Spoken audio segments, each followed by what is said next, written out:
आप आए हैं घोसी, क्या माहौल है? माहौल बहुत बढ़िया है। यहाँ से समाजवादी की सीट निकल रही है।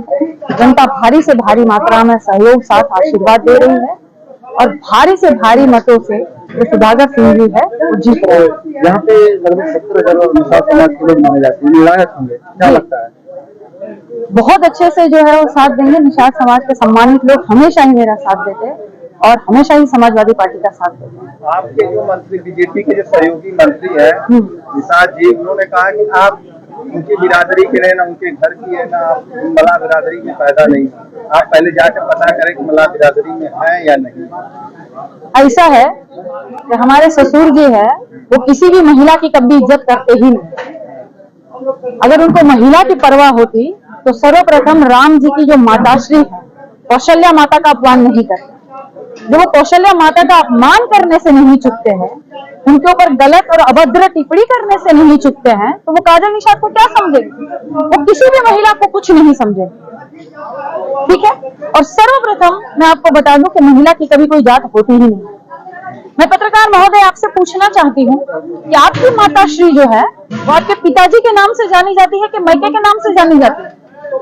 छोटा बच्चा भी ये समझता है, छोटा बच्चा भी ये जानता है कि महिला की कोई जात नहीं होती। शादी के बाद वो अपने पति के नाम से जानी जाती है, वो अपने ससुराल के नाम से जानी जाती है, वो अपने ससुराल को संवारती है, सजाती है, ताउम्र जिंदगी भर अपने ससुराल में रहती, सेवा करती। कभी भी बेटी की जो डोली है वो मायके से उठती है, अर्थी जो है वो ससुराल से उठती। तो मैं पहले ही कह चुकी हूँ वो किसी भी महिला की कभी इज्जत करते ही नहीं। तो राम की माताश्री को कुछ नहीं समझे हैं, वो किसी को कुछ नहीं समझे। क्यों भाजपाई जो है जितने भी है भारतीय जनता पार्टी के लोग, उनको बुरा नहीं लग रहा है, उनके दिल पर ठेस नहीं पहुंच रही है, सनातन धर्म का अपमान नहीं हो रहा है। राम की माताश्री को जो अभद्र टिप्पणी कर रहे हैं उनको भारतीय जनता पार्टी वाले गोद में लेकर बैठे हैं। क्यों?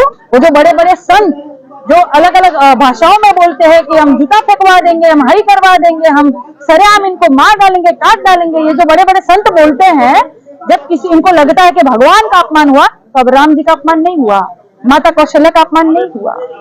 किस तरह से उन्होंने कहा है कि खीर खाने से कोई बच्चा पैदा नहीं होता, किस पर टिप्पणी कर रहे हैं?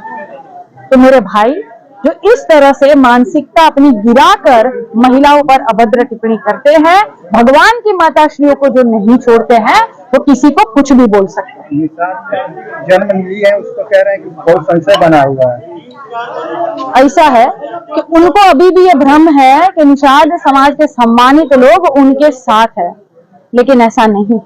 अगर ऐसा होता तो प्रवीण निषाद जी जो है वो सांसद है संत कबीर नगर से, और मेहदावल में भी जो निषाद पार्टी के विधायक हैं अनिल त्रिपाठी जी, वहां पर जब मैं चुनाव प्रचार करने गई थी, मेरे भाई रमेश निषाद जी का जो नगर पंचायत वाला जो चुनाव था, मामूली बेचारा जो है एकदम गरीब तरकारी बेचने वाला, उनका प्रचार करने गई थी और वहां भारी से भारी मात्रा में हमारा रमेश निषाद भाई जो है वो जीता है।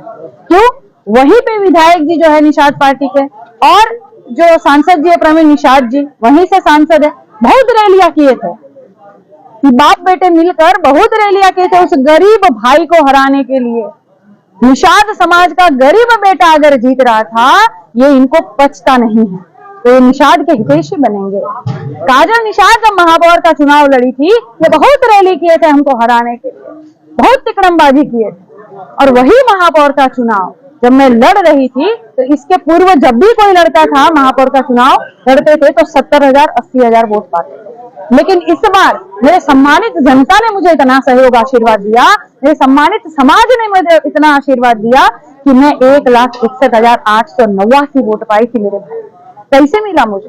तो क्या निषाद समाज उनके साथ है कि मेरे साथ है? यही से आपको पता चल जाएगा। जहां जहां मैं अपने निषाद भाइयों का प्रचार करने गई थी, चाहे वो सिद्धार्थनगर हो चाहे आजमगढ़ हो, जहां गई थी वहां भारी से भारी समाज ने सम्मान दिया है। तो इनके बोलने से कुछ नहीं होता, इनकी करनी और करनी में बहुत अंतर है। ये सिर्फ अपना भला चाहते हैं, अपने ऐशो आराम के लिए ये खड़े हुए हैं। निषाद समाज अच्छी तरह से समझ गए हैं कि अब आरक्षण नहीं तो वोट नहीं। घर घर निषाद समाज के यहाँ दिल में बोर्ड लग चुके हैं कि आरक्षण नहीं तो वोट नहीं, क्योंकि ये सिर्फ अपनी थाली जो भोजन भरी थाली है खुद डकारने का काम करते हैं।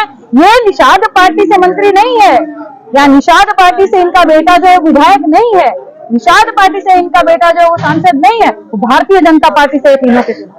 और कहीं बहुत बड़े बड़े बोर्ड लगते हैं तो यही तीनों चेहरे दिखाई देते हैं, और निषाद समाज में कोई लोग नहीं है। घोसी में प्रचार कर दो चारों ओर कर दिया 10 दिनों का। वो प्रचार करने से कुछ नहीं होगा। घोसी की जो सम्मानित जनता है वो अच्छी तरह से समझ गई है कि सब तीतर है।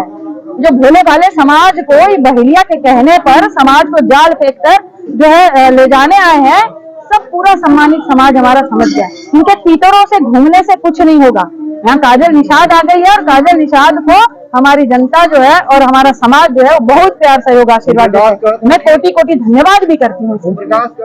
सपा का पता चल जाए कितना आया पानी। ओम प्रकाश राजभर जी की बात कर रहे भैया, वही जिन्होंने कहा था कि योगी जी को हम कटोरा लेकर भीख मंगवाने का ट्रेनिंग देंगे, वही ओम प्रकाश राजभर जी।